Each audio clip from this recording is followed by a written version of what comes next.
El tema, como bien lo decía la maestra Patti, tiene que ver con la cuestión del acoso escolar, el bullying entre pares y el ciberbullying, que la verdad es que es un tema bastante recurrente hoy en día y desafortunadamente hemos notado que día con día, en lugar de ir disminuyendo, va creciendo más, se va haciendo cada vez más persistente y cada vez un problema mayor, ¿vale? Entonces, es bullying y ciberbullying el peligro y el riesgo en el uso de las redes sociales. Para quienes no me conocen, mi nombre es Alfredo Pantoja, yo estoy a cargo de la Dirección Técnica de Nivel Secundaria, que sería, digamos, el último nivel con el que contamos en la escuela, desde primaria, preescolar, primaria y secundaria. Entonces, obviamente la importancia de abordar el tema desde este punto de vista, desde este nivel, es porque generalmente en este nivel es donde termina recayendo o donde termina manifestándose más este problema con mayor incidencia, ¿vale? Entonces, vamos a hacerlo de la siguiente manera. Vamos a abordarlo desde la perspectiva, obviamente, primero de reconocimiento del problema del bullying y del ciberbullying, ¿sale? Aquí vamos a tener que, obviamente, hacer una justificación para que todos estemos en el mismo entendido de que es un tema de bastante relevancia social. Y vamos a presentar cuál es el objetivo de esta conferencia taller, porque es una conferencia taller. No sé si ustedes estén más o menos en la misma idea que yo. Un taller lo que busca es crear algo, ¿no? Para eso están los talleres, justamente porque se busca generar algo, ¿de acuerdo? Un producto. Entonces, al final de este taller conferencia, nuestro producto va a ser una especie de acuerdos, ¿vale? Esa es la intención, que ustedes participen de manera activa aquí. Es reconocimiento, justificación, objetivo del taller y posteriormente vienen los abordajes. Vamos a abordar el tema desde tres perspectivas. Uno, la cuestión de la formación o la naturaleza de una persona, y por favor les pido que pongan mucha atención a las palabras que están subrayadas porque son palabras clave. La naturaleza de una persona hasta su formación como ser humano. Aquí hay una distinción, si se dan cuenta, una cosa es una persona y otra cosa es un ser humano, ¿de acuerdo? Número 2, la educación social en el proceso del aprendizaje para la formación de un verdadero ser humano. Yo no especifiqué que vamos a abordar la educación escolar, ¿sale? Es una educación social que comienza prácticamente desde que un pequeñito nace, ¿vale? Hasta que llega al último día de su vida, ¿de acuerdo? Cada uno de los días que uno vive en este planeta forma parte del aprendizaje social que nosotros vamos desarrollando como seres humanos, ¿de acuerdo? Entonces, la educación social en el proceso de aprendizaje para la formación de un verdadero ser humano. Y el número 3, la normativa y los protocolos de actuación de un centro escolar para prevenir o combatir el bullying y el ciberbullying. Y aquí es donde vamos a encontrar quizás, probablemente, algunas diferencias o algunas discrepancias o quizás algunos desacuerdos, ¿sale? Pero bueno, ya lo iremos abordando, esa va a ser la parte final del abordaje, ¿de acuerdo? Entonces vamos a comenzar, por favor. Es muy importante especificarles, antes que todo, que el día de hoy no es la intención abordar ningún caso en particular de bullying o de ciberbullying, ¿vale? Solamente lo vamos a hacer de manera generalizada. Si ustedes ya posteriormente quisieran abordar alguna situación en particular, lo vamos a hacer ya en el transcurso de la jornada o directamente con la directora o el director de su nivel, ¿vale? ¿De acuerdo? Pero no vamos a hacer un abordaje específico de ningún caso, ¿vale? Bueno, vamos a empezar con la justificación para poder hacer el reconocimiento de que este es un problema que nos atañe a todos, ¿de acuerdo? Dice aquí, algunas de las consecuencias en el ámbito escolar. Lo voy a leer para quienes están hasta el fondo y no alcanzan a leer las letras de la pantalla. Dice así, el acoso u hostigamiento se puede presentar en ámbitos diversos, ¿sale? Esto abarca, pues obviamente desde el hogar, abarca con la familia extendida, no solamente con la nuclear, abarca con los amigos en la calle, en el trabajo, en el gimnasio, obviamente en los centros educativos, y puede ser un problema que está presente en muchísimos ámbitos, ¿de acuerdo? Pero nuestra prioridad aquí, el día de hoy, es abordarla como colegio, ¿sale? Que al final de cuentas es lo que termina sucediendo en el ámbito escolar de esta institución, ¿de acuerdo? Aquí termina, vamos a mencionarlo así, termina recayendo, termina aflorando o termina manifestándose mucho de lo que viene pasando pues a nivel social, ¿sale? Para muestra basta un botón. Acabo yo de colocar aquí unas noticias, digamos, más relevantes, porque la verdad es que me encontré tantas que yo no supe cuál seleccionar de todas, pero traté de seleccionar las más relevantes y las más recientes. Entonces puse algunas noticias que vienen apareciendo desde el 2023, 2024 y hasta lo que llevamos del 2025, ¿de acuerdo? Y fíjense a qué grado llega una persona, no un ser humano, una persona, ¿de acuerdo? Arrestan a una mujer en Estados Unidos por poner vinagre y sal a la limonada de su hijo porque sus compañeros le quitaban su desayuno, su cilindro con agua. Los compañeritos iban, le sacaban de su lonchera su cilindro, se tomaban su agua, se comían su sándwich, ¿no? Y entonces la mamá se quitó el traje de ser humano y actuó como una persona, ¿sí? Persona en el entendido de que estamos hablando de que somos una especie más en este planeta, una especie como muchas otras, ¿sale? De seres vivos, no humanos, ¿de acuerdo? Entonces la mamá pone vinagre y sal a la limonada de su hijo. Obviamente le dice a su hijo, no te vayas tú a tomar esta, va a tener una marca, tú tómate esta de acá y si ves que tus compañeros se acercan, pues deja esta a la vista para que se la tomen ellos, ¿no? Y obviamente pues esto causó un daño en el estómago de los niños y la mujer fue arrestada. Esto se presenta en Estados Unidos, ¿de acuerdo? Siguiente caso, el bullying es un tema que no distingue clases socioeconómicas en las escuelas. Siguiente nota. Padre castiga a su hija rapando su cabellera por hacer bullying a una joven que padecía cáncer. Y luego la pregunta dice aquí, ¿castigo ejemplar? ¿Rapar a su hija por hacer bullying será un castigo ejemplar? ¿No? Hay muchas otras más. Tenemos las siguientes notas. En Guanajuato, 3 municipios y el nivel secundaria sobre todo son quienes concentran casos de violencia escolar con mayor frecuencia. Familiares sepultan a un niño de 11 años que fue golpeado de gravedad en una primaria de Hidalgo. Esta nota es del 2024. La Secretaría de Educación Pública implementa operativos contra el bullying en las escuelas de Coahuila, ¿vale? Algunas otras notas. Estudiante lanza agua con cal a un compañero de telesecundaria en Oaxaca y le quema un ojo. Familia de Cristian Carranza clama por justicia tras un ataque con gasolina por bullying.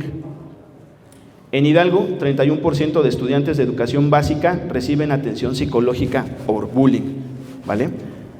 Algunas otras notas dicen, del 2024-2025, disminuye bullying por cámaras en escuelas de Tampico. Necesario que haya docentes que estén capacitados ahora en lo emocional, educación tras caso de menor sin vida. ¿Vale?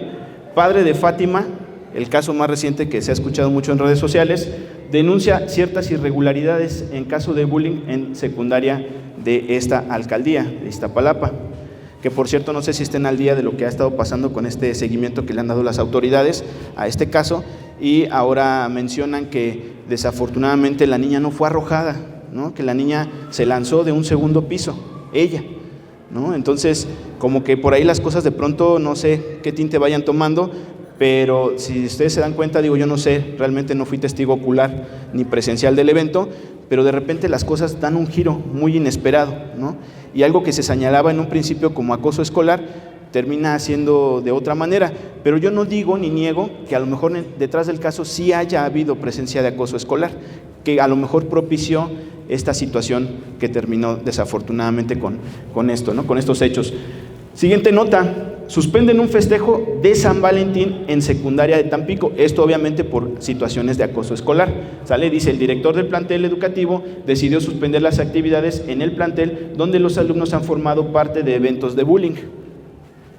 Aquí dice el caso Fátima, fans de esta cultura social del K-pop piden justicia con un póster tras la agresión a menor en escuelas de Iztapalapa. Fíjense muy bien en esta nota porque ahorita vamos a abordar un poquito la cuestión de la sinergia, ¿vale? Entonces, ya se junta un grupo social para exigir justicia por algo que sucedió en alguna parte determinada, ¿sale? Fiscalía General de Justicia de la Ciudad de México investiga agresión a Fátima, menor arrojada del segundo piso de su escuela secundaria en Iztapalapa. Algunos otros casos, Embajada de Corea, fíjense hasta dónde llega la situación, la Embajada de Corea del Sur y fans del K-pop exigen justicia para esta pequeña. Un padre de familia denuncia irregularidades en el caso del bullying de secundarias en Iztapalapa. Caso Fátima podría no volver a caminar tras caer del segundo piso de secundaria. Bueno, La verdad es que son bastantes las notas. Digo, traté de seleccionar las más relevantes porque me iba a poner todas las que encontré, pues con el objetivo de hacer esto un poquito más corto, ¿no? Vamos entonces ahora a llegar al objetivo, ¿vale? Vamos a entender todos y a quedar de acuerdo en cuál es el objetivo de esta sesión o de este taller. A partir del análisis de la normativa, ¿de acuerdo?, con la que nosotros estamos autorizados a actuar como instancia educativa, a partir de la normativa que nos rige y así de los protocolos también emitidos por la autoridad educativa, debemos como objetivo sugerir y o acordar medidas generales que, al ser aplicadas como escuela, nos permitan prevenir situaciones de acoso escolar o de bullying, así como también nos permitan favorecer el respeto entre pares y una sana convivencia entre los alumnos, con el objetivo de generar entornos de paz o entornos de cordialidad, ¿vale? Entonces tenemos que acordar ciertas medidas. ¿Por qué? No sé si ustedes se han tomado el tiempo de leer o de repasar, por ejemplo, lo que dicta el marco para la convivencia escolar, ¿no?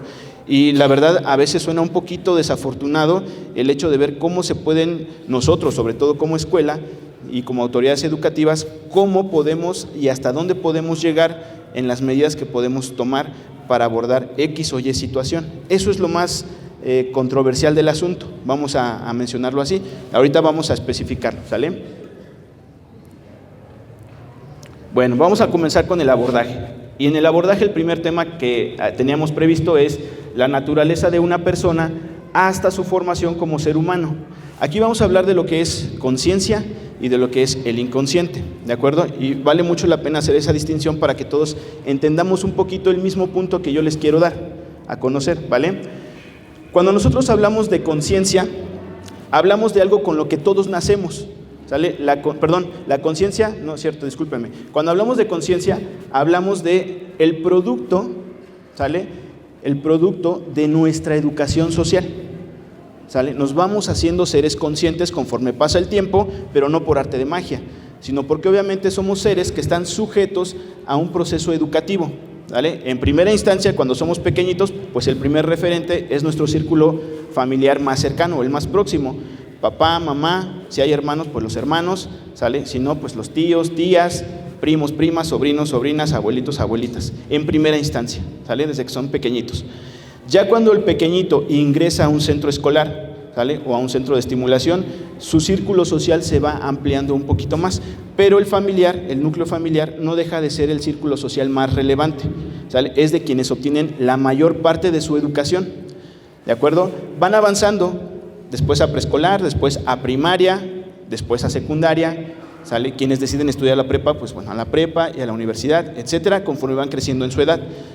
Conforme van creciendo en la edad, la información que ellos reciben del medio se va ampliando. ¿Por qué? Porque ya no nada más es la familia, ¿sí? Ya no nada más es el centro nuclear familiar.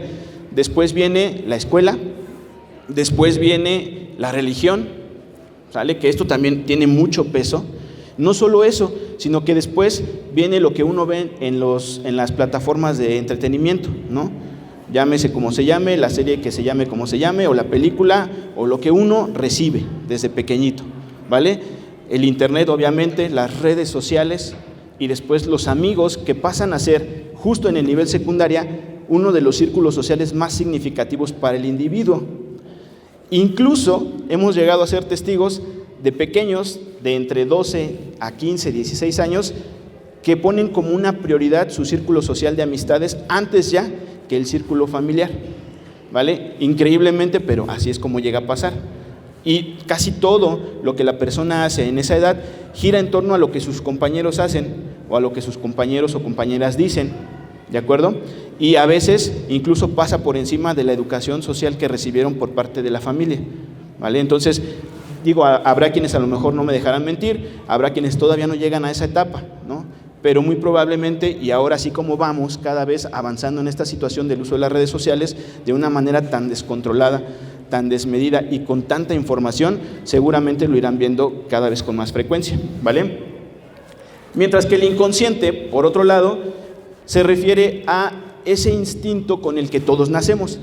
O sea, en resumen, el inconsciente es algo que sí nos pertenece porque nacemos con ello, mientras que la conciencia es algo que no nos pertenece, no nacemos con ello, pero lo vamos adquiriendo día con día, ¿de acuerdo? El inconsciente podríamos asociarlo a la palabra instinto, ¿sale? Por inconsciencia llegamos a hacer cosas que a lo mejor deseamos hacer, pero que quizás socialmente no está bien hacerlas, ¿no? En situaciones como esas, desafortunadamente uno se pregunta, bueno, ¿qué no pensaste antes de actuar?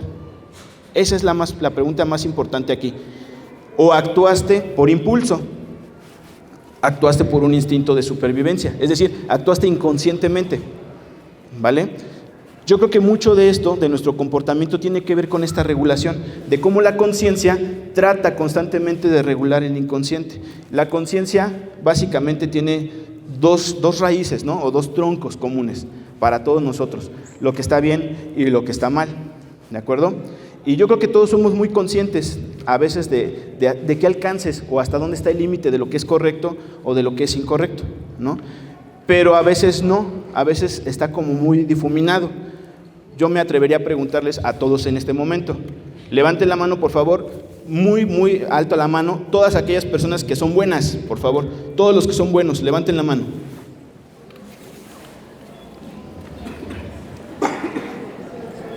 Qué bueno que contamos con tanta gente buena aquí, porque yo creo que esto va a ser más claro ahora que lo empecemos a desarrollar, ¿sale? Ya no pregunto que levanten la mano los que son malos, porque casi no vi personas malas, ¿sale? Pero si se dan cuenta, la mano no se levantó así. No, levanten la mano los que son buenos. Yo. Levanten la mano los que son buenos.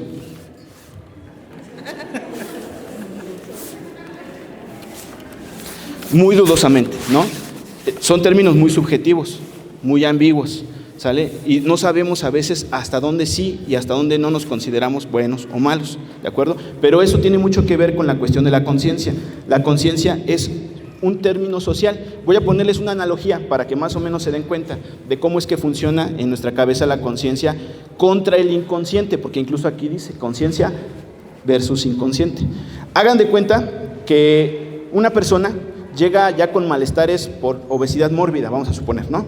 Llega a un doctor y el doctor le dice, bueno, vamos a evaluarte, te diagnosticamos, y obviamente pues el tratamiento consiste en varias cosas. Una, tienes que comer saludablemente, tienes que hacer mucho ejercicio, hay que dejar el sedentarismo, pues obviamente hay que cambiar muchos hábitos, incluso de sueño, ¿vale? Se dice fácil, no es fácil, pero tampoco es imposible, ¿vale? Y entonces la persona ya muy determinada y muy conscientemente dice, pues me voy a meter al gimnasio, ¿no? Va al gimnasio, es más, tan consciente está el problema que no solamente paga la inscripción y la primera mensualidad, paga toda la anualidad del gimnasio, porque él dice muy conscientemente, así si pago toda la anualidad me obligo a ir todos los días porque pues ya solté un dineral, ¿no? Y ya se inscribe y empieza, y el primer día es bien pesado, al otro día no se levanta, el tercer día como que ahí más o menos se toma unos analgésicos y otra vez se va al gimnasio y le echa ganas, ¿sí? Se entrena, pasa una cantidad de horas dentro del gimnasio trabajando para sí mismo, ¿sale? Analógicamente ese trabajo es qué tanto nosotros reforzamos nuestra educación acerca de lo que es correcto o de lo que es bueno, ¿vale? Sin embargo, al salir del gimnasio, después de dedicarle, ¿cuánto les gusta? ¿2 horas de 24?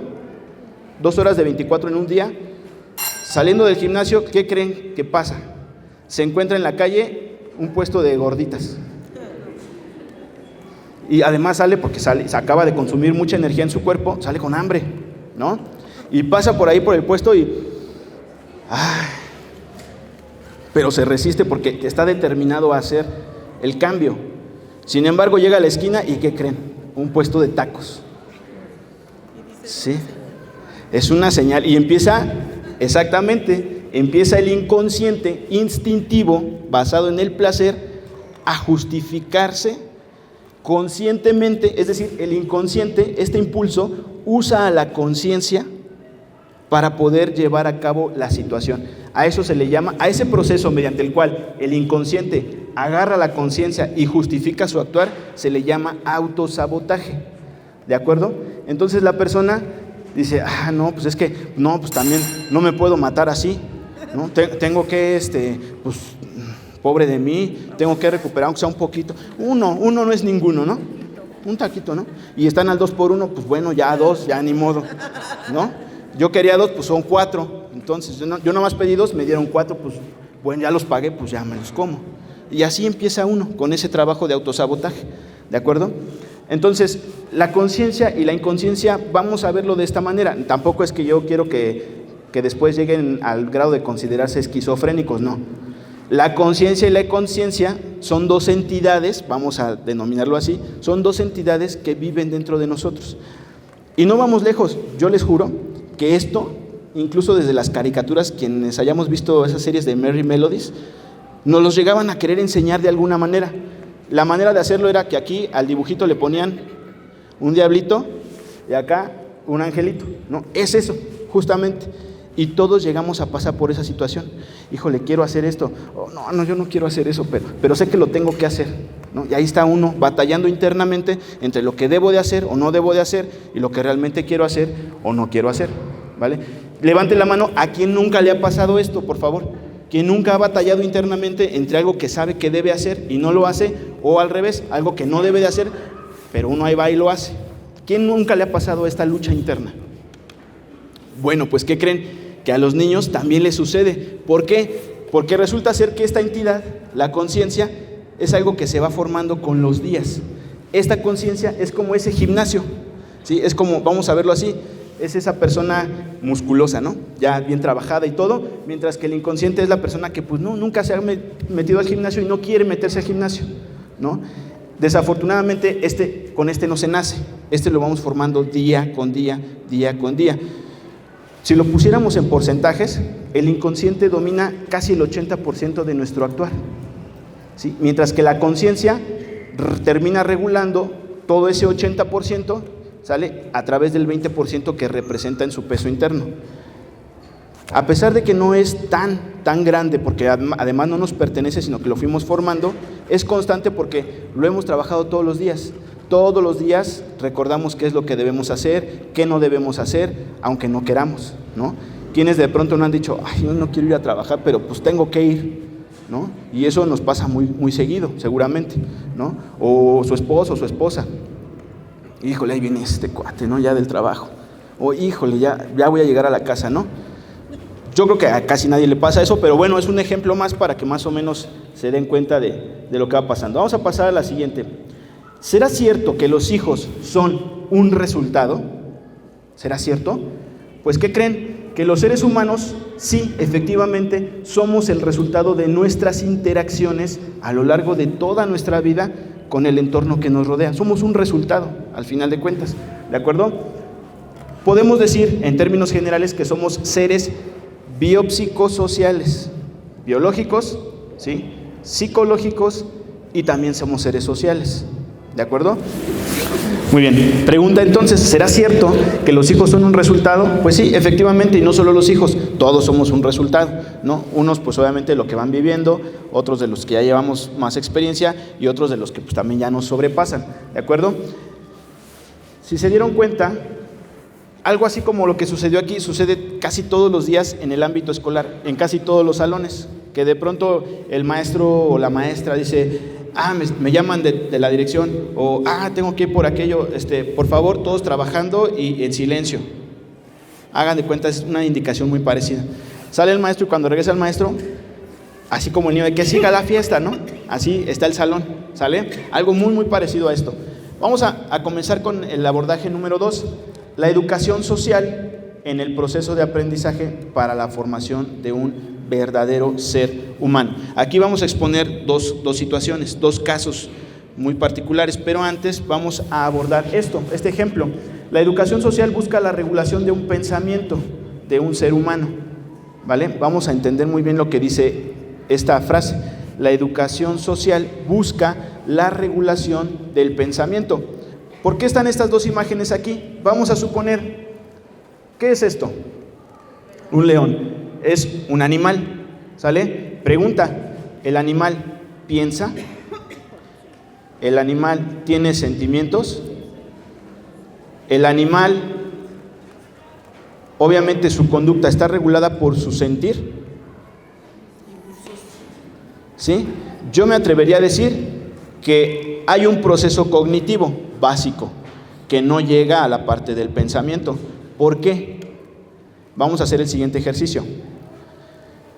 El pensamiento existe porque somos capaces de dominar un lenguaje, ¿de acuerdo? Sí, vamos a comprobarlo. Yo les voy a pedir que piensen algo, ¿sale? Ustedes todavía no saben qué, pero lo van a pensar a partir de lo que yo diga, con mis palabras, ¿sale?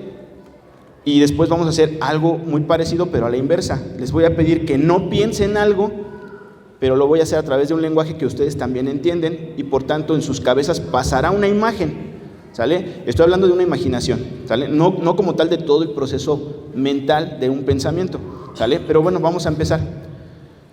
Quiero que piensen, por favor todos, esa playa bonita, una playa con un mar azul turquesa y con un oleaje bastante suave, muy relajado. Su sonido incluso los arrulla. La arena de esa playa es casi blanca, ¿sí? Hay muy poquita gente. No es un lugar estresante, al contrario, es un lugar muy, muy tranquilo, de mucha paz. El ambiente también es muy cómodo, ¿sí? El sol no quema, solo calienta, ¿sí? Y hay una palmera que brinda una sombra bastante fresca, en donde ustedes se acomodan, ponen su cobija o su toalla y se recuestan a escuchar las olas del mar. ¿Se lo imaginaron? Dígame quién no se lo imaginó. Levante la mano, ¿quién no se imaginó lo que yo dije? ¿Perdón? Ajá, bueno, ahora no se imaginen por nada del mundo, por favor, una pelota amarilla con un pececito adentro. No lo hagan. ¿Sí? No se imaginen una vaca tratando de pisar un pollito. No lo imaginen. ¿Por qué se ríen? Porque hay un lenguaje que domina un pensamiento. Pregunta, ¿el león piensa?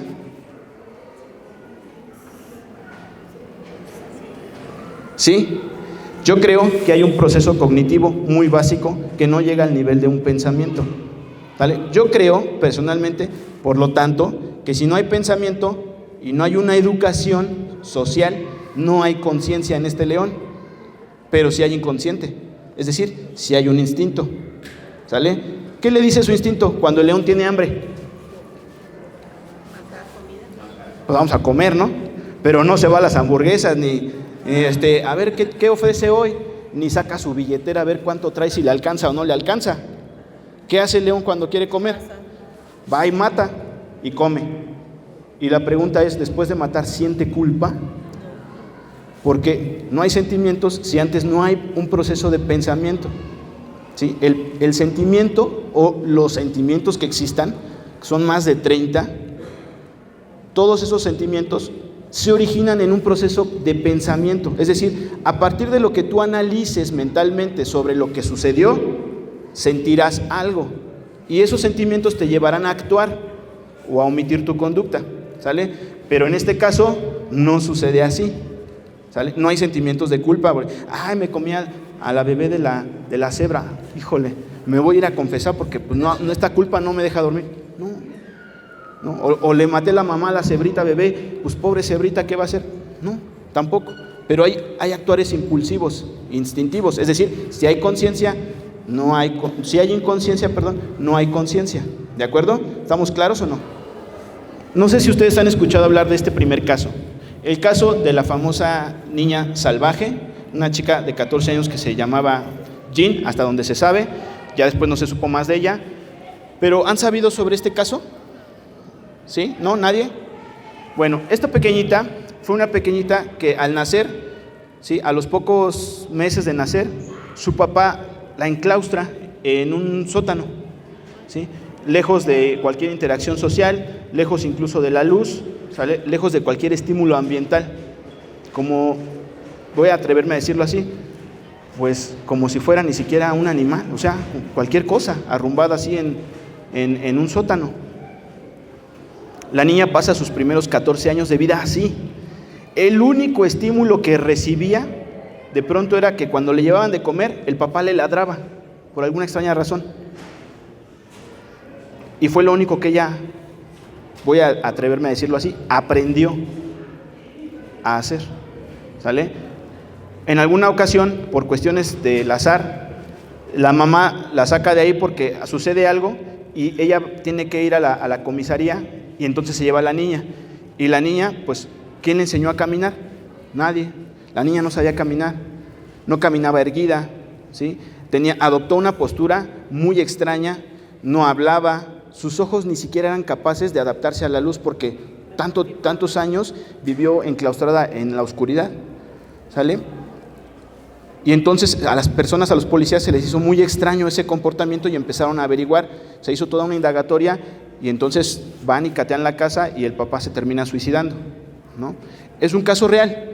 Este caso dio para mucha investigación en el ámbito de la neuropsicología, en el ámbito del desarrollo neurológico en Estados Unidos. Es un caso completamente real y verídico, ¿sale? Ahí tenemos un enlace que nos lleva a un documental, ¿de acuerdo? Esta presentación yo se las voy a compartir más tarde, ¿sale? Para que ustedes puedan visualizarlo.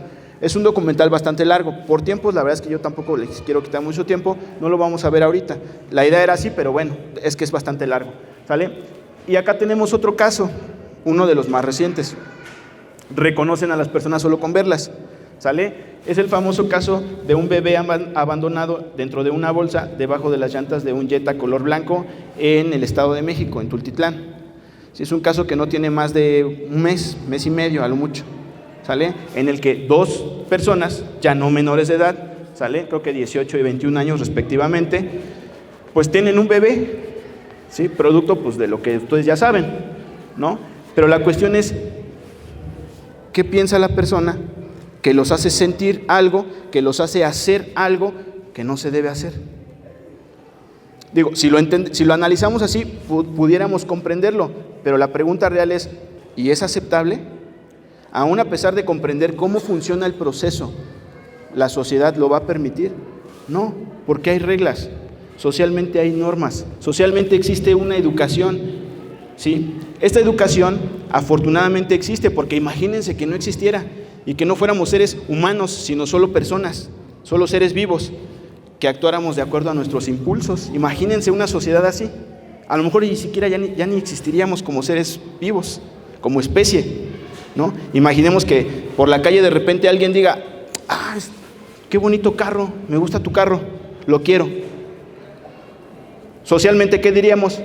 Pues lo puedes tener, pues trabaja, échale ganas, cómprate unos cuantos billetes de la lotería, pero no dejes de trabajar, estudia, ¿sí? Busca un mejor empleo, ¿sí? Invierte, haz esto, haz aquello, y vas a ver que lo puedes lograr. Tienes razón, gracias, socialmente, ¿sí? Conscientemente. Inconscientemente, me gusta tu carro, bájate. No, es que no, bájate. La pregunta es, eso no pasa en nuestro país ni en el mundo, ¿verdad? ¿Sí pasa? ¿Por qué pasa? Porque no dejamos de ser seres vivos, no dejamos de ser parte de una especie más en una cadena evolutiva, ¿sí? Pero afortunadamente con capacidad de desarrollarnos conscientemente, ¿sale? Esta conciencia debe ser todos los días, un trabajo de todos los días, lo que sí debes hacer, lo que no debes hacer, lo que sí debes hacer, lo que no debes hacer, para regular nuestra conducta, porque si no, imagínense, ¿no? ¿Qué pasaría si de repente tengo hambre, pero no me gusta trabajar y no tengo dinero? Pues me volvería el león que vimos hace ratito, ¿no? Y eso pasa con muchas otras cosas, todos los ejemplos que ustedes se quieran imaginar de lo que yo quiero o no quiero hacer, ¿sale?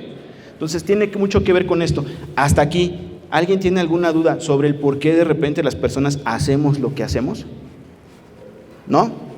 Bueno, vamos a entrarle ahora a otra cuestión que también es de suma importancia. Vamos a abordar, a mí me gustaría compartirles, en alguna ocasión cuando yo era más pequeño, mi papá tuvo a bien de repente comprarme este libro, un libro que se llama Disciplina Inteligente de Vidal Schmil. Es un libro ya viejito, ¿sale? Pero aún con todo y eso siguen vigentes muchos de los lineamientos que señala. Entre ellos hay algo que a mí me gusta y que desde entonces hasta la fecha sigo conservando aquí, y que justamente tiene que ver con el ejemplo o el ejercicio que hicimos hace ratito de la imaginación.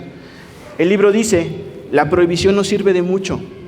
Prohibir no sirve de mucho. ¿Por qué?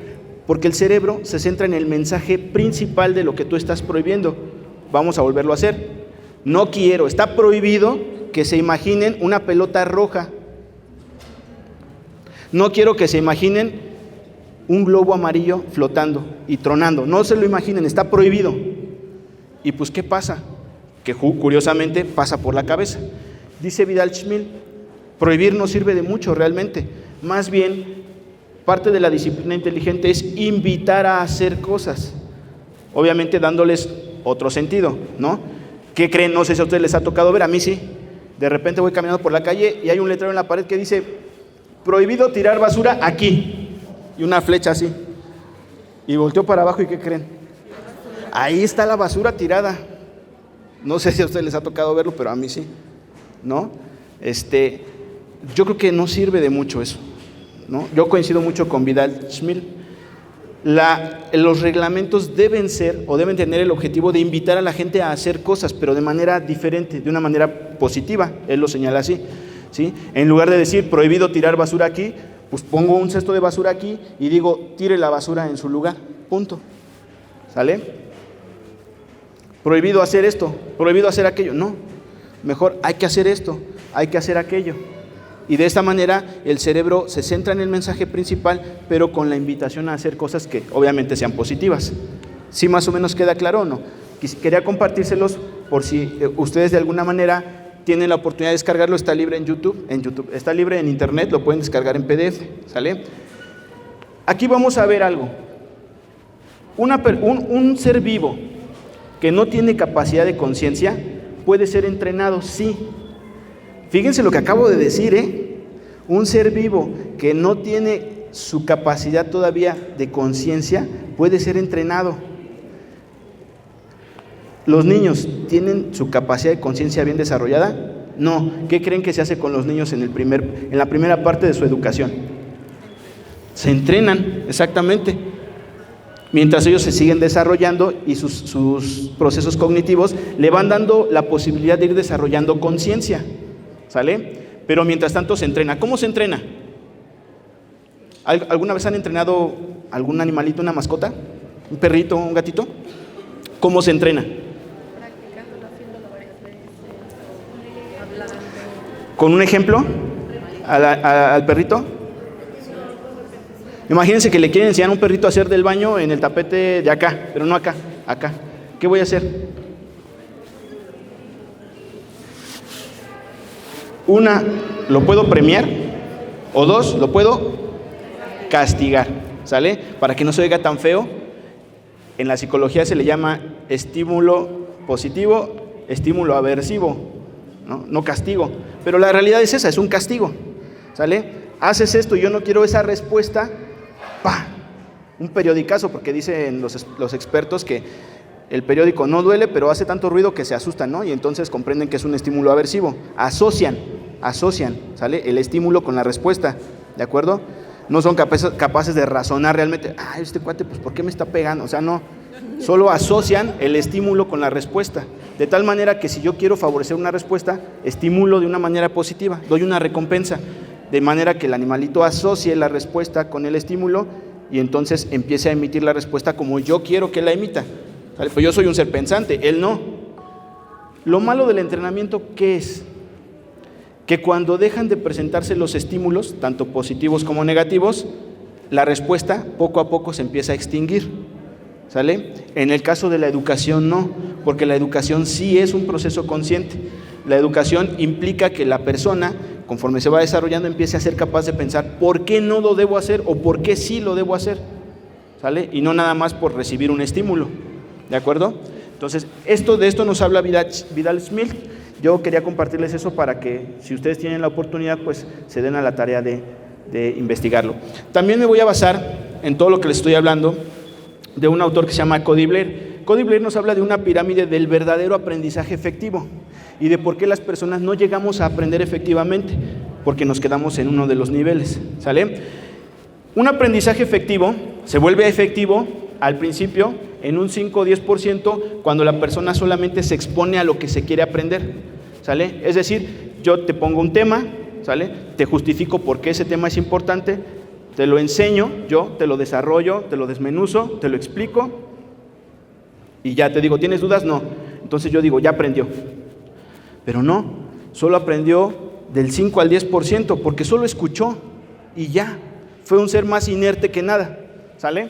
Si la persona es capaz de visualizar lo que yo le platico, es decir, si hay estímulos visuales, entonces el aprendizaje se puede afianzar un poquito más, ¿sí? De un 20 a un 30%. Aquí es como pasamos ya a otro proceso de aprendizaje, cuando el estudiante o la persona que está aprendiendo es capaz de participar activamente, ¿sale? Te explico, te ejemplifico el aprendizaje, te doy una actividad para que la realices, la resuelvas, y hasta ahí el aprendizaje llega al 50%, ¿sale? Pero la actividad pura, de alguna manera, favorece hasta el 90% del aprendizaje. ¿Qué quiere decir esto? Cuando tú, además de resolver, ya eres capaz de crear, y no solo eso, sino ahora te toca enseñar a ti. Y da la casualidad de que cuando a uno le toca enseñar, uno entonces toma conciencia de cómo uno aprendió lo que está enseñando. Y de repente, a lo mejor una mente más viva hace preguntas que yo no me hice cuando lo aprendí y me deja en duda. Y entonces, al estar aprendiendo, tengo la obligación de resolver esa duda e investigar esa duda y resolverla, ¿sí? Y entonces, cuando yo enseño, es cuando realmente termino aprendiendo algo. ¿Por qué los niños no terminan de aprender las cosas? ¿Por qué de repente en las vacaciones, vamos todos de vacaciones, y a los 15 días regresamos de vacaciones, a ver, saquen, vamos a poner este ejercicio de lo que vimos antes de irnos de vacaciones? Profe, ¿eso lo vimos? Lo vimos, ahí está en su cuaderno. ¿En serio? A ver, ¿quién anotó aquí en mi cuaderno? No, pues tú anotaste. ¿En serio vimos? Sí lo vimos. Ya no se acuerdan. ¿Por qué no se acuerdan de lo que aprendieron? Porque no terminamos enseñando nada, ¿sale? La mayor parte de lo que aprendemos en la escuela se nos va a olvidar porque no lo vamos a enseñar a nadie, ¿sale? A menos de que les toque enseñar, es que realmente lo van a aprender de manera más efectiva. Y eso aplica para todo en la vida, ¿sale? Te pueden enseñar a manejar. ¿Quién de aquí sabe manejar? Los que no saben manejar, ¿por qué no saben manejar? A lo mejor yo ahorita les puedo decir, manejar es muy fácil, dependiendo qué tipo de carro sea, pero si es estándar, pues obviamente por seguridad metes el embrague, enciendes el carro, te verificas que no lleva ninguna velocidad, ¿sale? Si quieres avanzar, pues quitas el freno de mano, metes el embrague, metes la primera, sueltas el embrague, aceleras y listo, ¿no? Metes embrague, cambias la velocidad y listo, vas más rápido. ¿Quién aprendió a hacerlo? ¿No? ¿Dudas? No, ya aprendieron. Ya. Soy muy bueno, ya aprendieron. Pues no, hasta que practiquen. Y no solo eso, hasta que enseñen a alguien a manejar, es como ustedes se van a dar cuenta realmente cómo fue que lo aprendieron. Y uno dice, no, yo cuando enseño a manejar a alguien, yo sí le voy a hablar bien bonito. Y te das cuenta que no, ¿sale? Entonces, Cody Blair nos habla de esto, y esto tiene mucho que ver con todo lo que una persona aprende. La pregunta es, entonces, preguntémonos, ¿cómo ha sido el aprendizaje de nuestros hijos desde que son pequeños? Con todo lo que hemos visto aquí, la pregunta es esa, analícenlo. ¿Cómo ha sido el aprendizaje de cada uno de nuestros hijos? Sobre todo quienes están ahorita ya con pequeños en secundaria, los que tienen pequeños en primaria y también los papitos que tienen pequeñitos en preescolar. ¿Cómo está siendo el aprendizaje de nuestros hijos? Basados en lo que estamos viendo aquí. ¿Cuáles son los círculos sociales más significativos de mi hijo o de mi hija? ¿Sí? Mucho de eso tiene que ver con las redes sociales, ¿sale? Curiosamente, las redes sociales brindan cierto poder, brindan cierta sensación de poder, no un sentimiento, una sensación de poder. Y atrás de esa sensación de poder, los pequeños son capaces, y no solo los pequeños, también los adultos, somos capaces de hacer muchas cosas que dice la sociedad no se deberían de hacer. Pero bueno, no es que dejemos de ser seres inconscientes, ¿sale? Solo somos seres inconscientes con trabajo de conciencia diario, ¿sale? Pero no dejamos de ser inconscientes. Y los jóvenes menos, y los niños menos, ya lo vimos en el video. Hay otro video también muy padre de la vida secreta de los niños, en donde a dos pequeñitos los ponen en una mesa y a cada uno le sirven una charola con su tapa y le quitan la tapa a uno y tiene un emparedado con jalea o mantequilla de maní o Nutella, no sé qué sea. Y al otro, al quitarle la tapa, ¿qué creen? No tiene nada. Y el niño se queda sorprendido viendo su plato. Dice, oye, ¿por qué tú tienes y yo no? No, lo interesante ahí es ver cómo lo resuelven, consciente o inconscientemente. Y entonces te das cuenta de la estrategia de cada quien y te das cuenta de cómo ha sido el aprendizaje de cada niño para gestionar una situación problemática, vamos a ponerle esa etiqueta, una situación compleja, ¿no? Y hay quienes de pronto dicen, no, pues yo te comparto, y parten su sándwich, pero también dicen, este me quedó más grande, este me quedó más, toma el más pequeño, pero comparten, ya es algo, ya es un avance. Hay quienes empiezan a platicar con la persona, ¿no? Con el otro niño, no, pues es que quién sabe por qué no te dieron, hay que preguntar, y se acaban el sándwich, ¿no? Y hay otros que de repente le dicen al que tiene el sándwich, oye, es que ¿sabes qué? Yo creo que como que, a ver si está bien hecho, ¿y a qué sabrá? Si quieres lo pruebo por ti primero. Ya se lo prueban y ahí empiezan hasta que se lo acaban, y el niño que tenía el sándwich se quedó así. No, son formas muy distintas en las que cada pequeño ha aprendido a gestionar las situaciones. ¿Sí queda claro? La pregunta otra vez es la misma. ¿Cómo ha sido el aprendizaje de mi hijo o de mi hija? Sabiendo que yo, papá, mamá, hermanos, somos el círculo social más próximo y del que aprenden sus primeras experiencias y las primeras formas de gestionar, que en realidad se vuelven a veces las más significativas para toda la vida. Y ahora, ¿cuáles son sus círculos sociales más significativos? ¿Vale? ¿Y qué están aprendiendo de esos círculos sociales? Porque les dan mucho peso, ¿vale? Vamos a pasar al tema. Entonces, el bullying como conducta se siente, se piensa y lo más importante, según Cody Blair, se aprende. ¿Y por qué se aprende tan bien? ¿Cómo dijimos Cody Blair que afirmaba que se aprendía? Haciendo y enseñando. Desafortunada y tristemente, el bullying sí se aprende. Y se aprende no solamente porque se hace y se enseña a hacer, sino porque hay algo que se llama sinergia en los seres humanos, que es muy efectivo y funciona bastante bien. ¿Alguien ha escuchado qué es sinergia? Sinergia, según el diccionario de la Real Academia Española, es acción de dos o más causas cuyo efecto es superior a la suma de los efectos individuales. En pocas palabras, uno puede hacer algo y genera una consecuencia, pero yo que estoy a tu lado y lo veo, de repente puedo potenciar esa consecuencia. Y si somos 100, no, ya se superpotenció, ¿no? Yo puedo ahorita de repente agarrar y bostezar, y eso puede generar sinergia, y de pronto ya todos están bostezando, o me puedo empezar a reír de la nada, y ¿qué creen? A pesar de que ustedes no saben ni de qué me río, se genera sinergia. ¿Saben a qué se debe esa respuesta? ¿Mandé?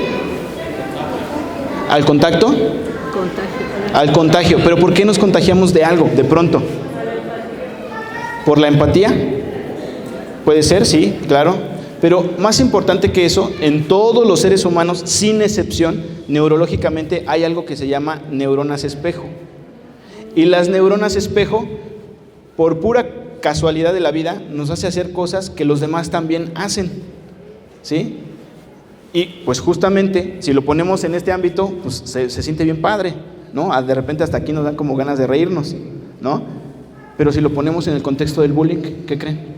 Pasa exactamente lo mismo, ¿sí? Y muy probablemente ese estado de ánimo, de acoso, de hostigamiento, se puede contagiar. Y de repente ya no nada más es uno el que hostiga, son varios. Pero tampoco vamos a satanizar a la persona que está hostigando, tampoco es el hecho, ¿sí? Porque de acuerdo a todo lo que hemos visto ahorita, creo que vale mucho la pena comprender, somos una institución educativa, nuestro objetivo es formar en el ámbito de nuestras competencias, ¿sí? Y para lo que el Estado nos faculta, formar a una persona, contribuir a esa formación integral, nosotros desde el ámbito educativo, del conocimiento, ¿sale? Ok, le metemos un poquito la cuestión de los valores, la formación cívica, ¿sale? Pero en general nosotros tenemos el objetivo de fomentar el conocimiento académico, ¿sale? La formación humana de un verdadero ser humano empieza desde que son pequeñitos, ¿sale?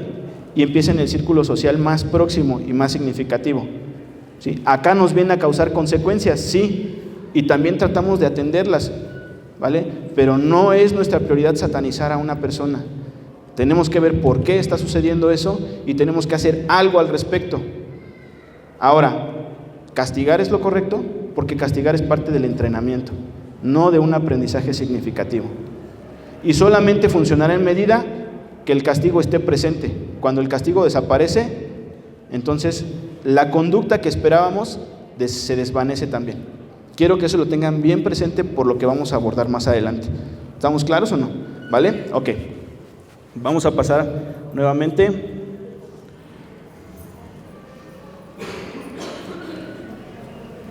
Abordaje número 3, ya para la parte final. ¿Sale? Esta es la recta final del taller. Vamos a abordar la normativa, ¿vale?, y los protocolos de actuación que se nos permite llevar a cabo en un centro escolar para prevenir o combatir el bullying y el ciberbullying. No sé si ustedes han tenido la oportunidad de ver, por ejemplo, los documentos que emite la CNDH y de pronto uno dice, ¿en serio? Bueno, a mí me pasó eso. ¿En serio? ¿Dónde están las indicaciones? ¿Dónde están las sugerencias? Porque la mayor parte de estos documentos lo único que hacen es tratar como de prevenir, esa es su función. Pero ya para combatir nos dejan como muy cortos en acciones, ¿no? Desafortunadamente. Y eso genera todo lo que con lo que comenzamos al principio. Esas notas que vimos al principio son la consecuencia de que realmente los protocolos son muy poco efectivos. Pero es lo que a nosotros nos faculta el Estado hacer, ¿sí? Somos una institución formativa, no somos una institución jurídica, ¿no? No tenemos por ningún lado de donde se le mire la facultad para juzgar ni para investigar, no somos policías de investigación tampoco, ¿sale? De hecho no nos faculta, hay instancias dentro del sistema educativo que se dedican a eso, ¿sale? Pero obviamente ya son instancias que actúan ante casos como los que vimos ahí. ¿Por qué? Porque salen de nuestro ámbito de competencia y entonces entra el ámbito de competencia de esas instancias, ¿sale? Y quiero que lo tengan presente porque de pronto a veces, a mi parecer, creo que como que se pierde de vista un poquito esta parte, ¿no? Y yo sé que ustedes depositan en nosotros una gran responsabilidad, ¿sale? Que es obviamente la integridad de sus pequeñitos o de sus pequeñitas. Cuando están aquí, son parte de nuestra responsabilidad, claro, ¿sí? Lo asumimos, ¿sale? Pero yo también quiero que entiendan hasta dónde podemos nosotros actuar y hasta dónde ya no nos corresponde actuar. ¿Por qué? Porque obviamente somos una escuela más de la Ciudad de México que no está exenta de situaciones de acoso escolar. Y desafortunadamente, estas situaciones de acoso se han dado más a través de las redes sociales. Ya lo venimos detectando desde hace varios años, ¿sale? Y tratamos de hacer dentro de nuestro ámbito de competencia lo que podemos hacer para tratar de combatirlo, pero no es una responsabilidad total nuestra, porque da la casualidad que justamente esas situaciones de acoso escolar a través de las redes sociales, la mayoría se dan en casa y no dentro de la escuela. Pero vienen a repercutir en la escuela, que es donde hay más posibilidad de generar sinergia. ¿Sí estamos claros o no?